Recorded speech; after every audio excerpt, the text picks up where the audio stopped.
in our Hebrew scriptures, we often find that the prophets are invited to engage in some kind of tangible action that reveals God's message in a way that people not just hear it, but see it. And sometimes it's super strange.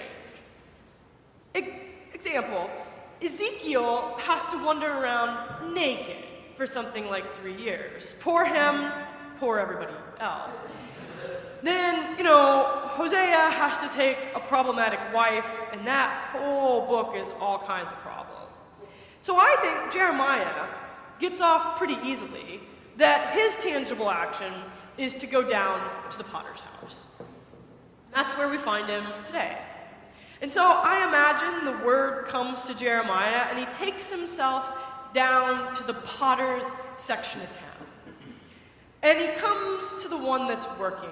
And there are all these earthenware kilns, and in front of this workspace, all of these pots for sale. Huge pots for cooking, smaller plates, little vessels for serving, pitchers, pots for people's geraniums. And then there's a whole bunch of drying pots on the other side in the shade, all sizes. And the potter is standing kind of in the middle of it, spinning the wheel.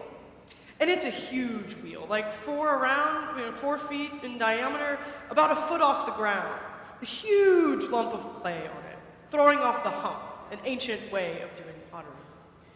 And the potter doesn't see Jeremiah because he's got his feet are like more than shoulder width apart, and he's bent over, and he's taking the top portion of the clay, and he's centering it.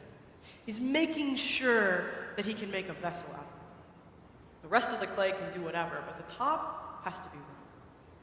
And so Jeremiah watches as the potter centers the clay and then begins to pull it open, and then to pull it up, shaping what looks like to Jeremiah a vase or a bowl.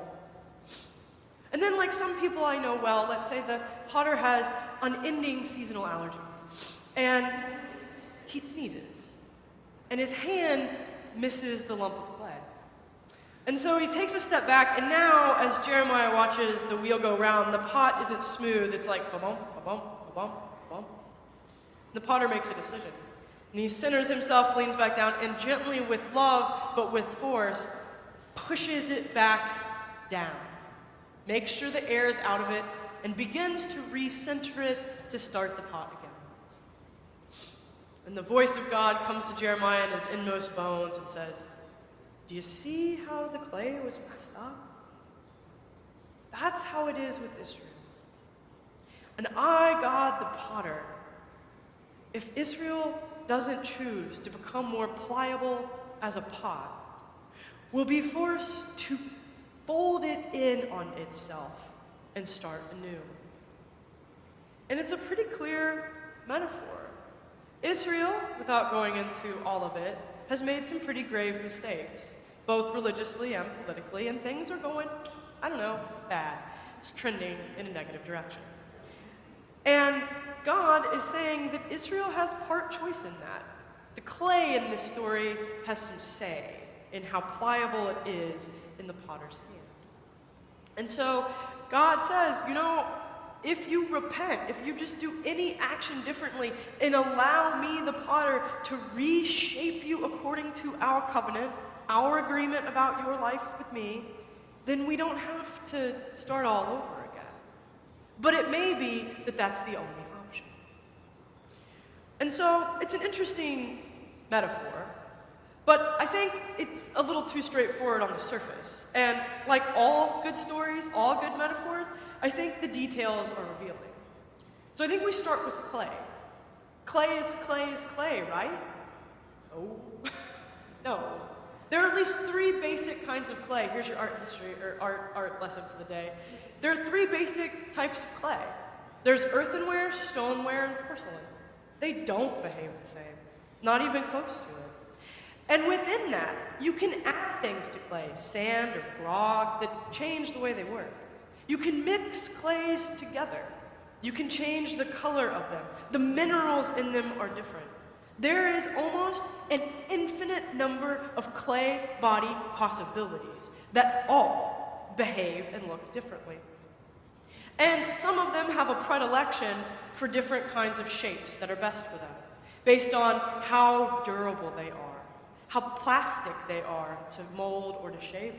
Or like, for example, I would not bake anything in my porcelain like grandmother's inherited china, right? Like, we do different things, and all of the clay is beautiful and unique, but it has a different purpose. And so the clay of Israel is of a kind of certain kind. And God has fashioned the clay, and it is a certain clay body that, with the law and the covenant with God, has an ideal kind of form about it. It's best shaped into the shape that God imagines it can take. And so, to a degree, the clay does have a say about its shape.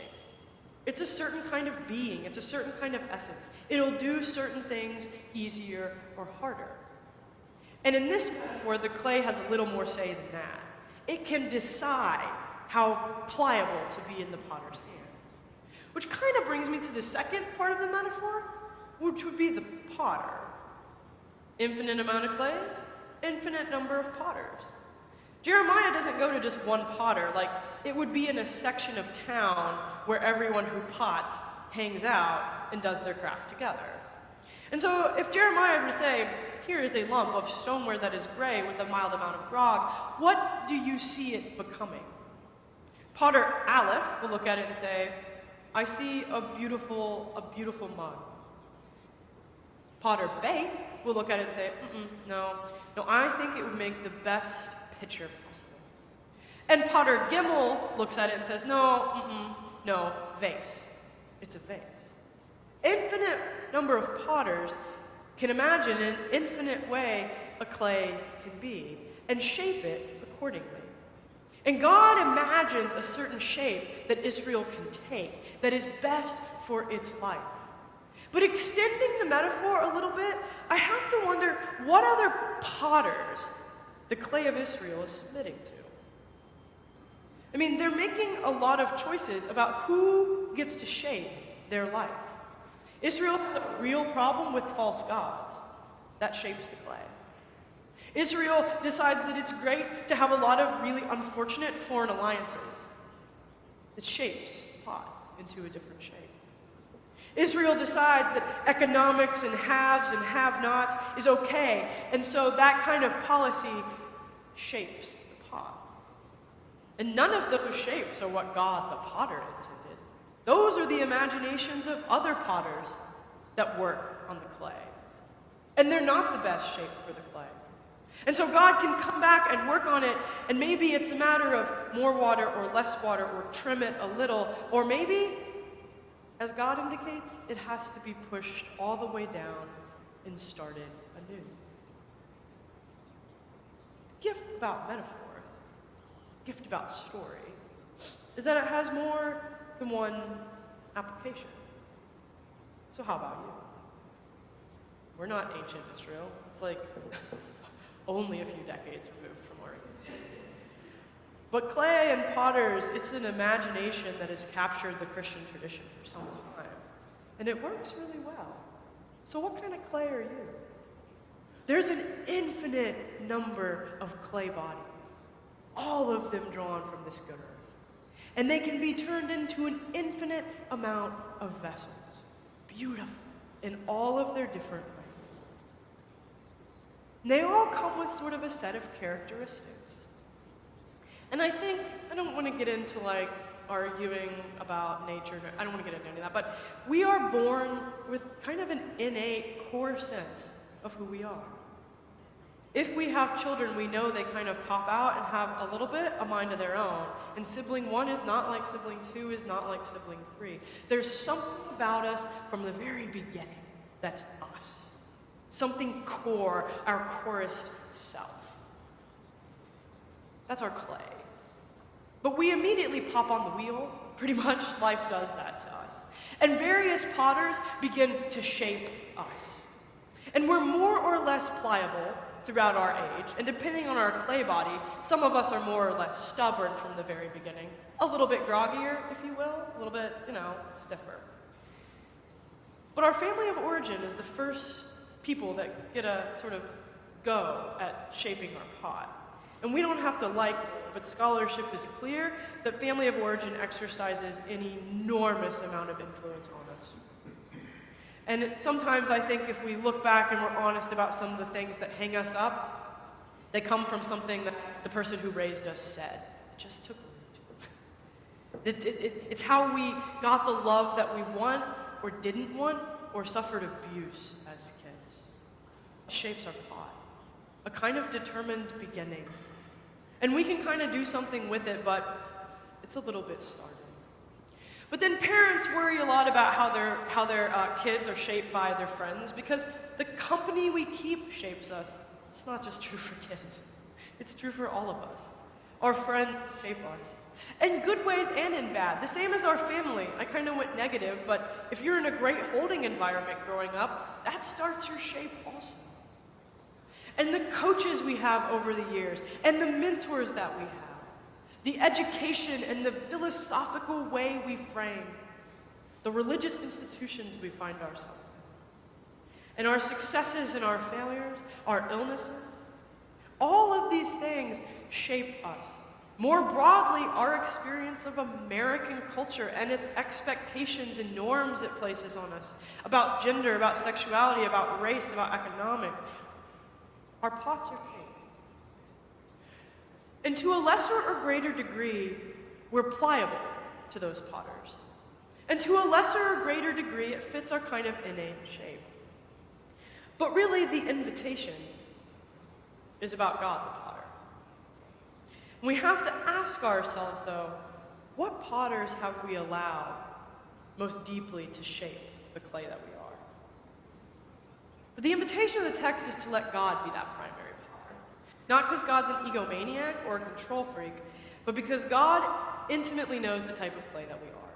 That song, "You've searched me, you know me through and through." God knows us better than we know ourselves. God understands our stoneware or our porcelain, and maybe I'm pushing this metaphor too far, but God understands it about us.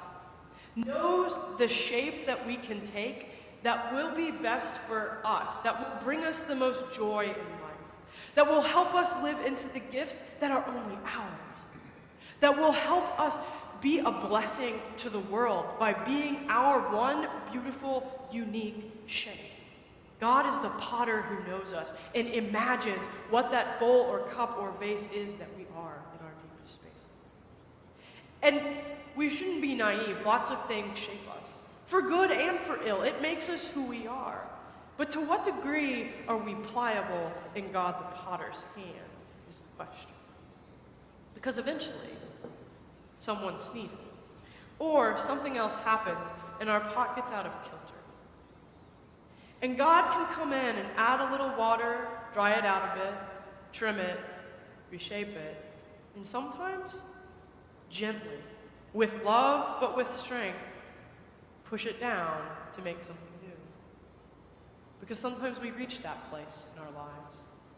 And it might hurt a little bit, but God can grow from it something new, more what we were intended to be. And it's actually hopeful, because here's the thing in the metaphor. The potter doesn't say, this wretched piece of clay, kapoosh. The potter pushes the clay back in with all the love and gentleness required. Clay can be finicky, and recenters it and starts again. Because God is never finished with us. No matter how we mess it up, no matter what shape or how off kilter or the air bubbles that occur, God can always make something beautiful of us. God never finishes with us, never tosses us aside, and always loves us. The potter cares about the clay. There's an artistic relationship there, a creator and a creation. God is always working on us and will never set us aside. We're always on the move. No matter what we do, no matter what we have done, no matter what is done to us or what the future holds, God is the potter, and we're the clay. And so I guess I kind of love this image. Maybe it's because I like stoneware, of all of us being these beautiful clays drawn from our beautiful earth. All of us holding the unique capacity to be something different and shaped into something beautiful and eventually fired. And in the kingdom of God, we're all colors of blazes. And I just think it's beautiful. And all sorts of things shape us for good or for ill. But may we accept the invitation of this text from Jeremiah to submit our lives to be pliable and plastic in the hands of God the potter, who knows us better than we know ourselves, who never abandons us and always works in us, and who shapes us into the best shape for ourselves that will bring us love and joy and peace and meaning our whole lives long, now and forever.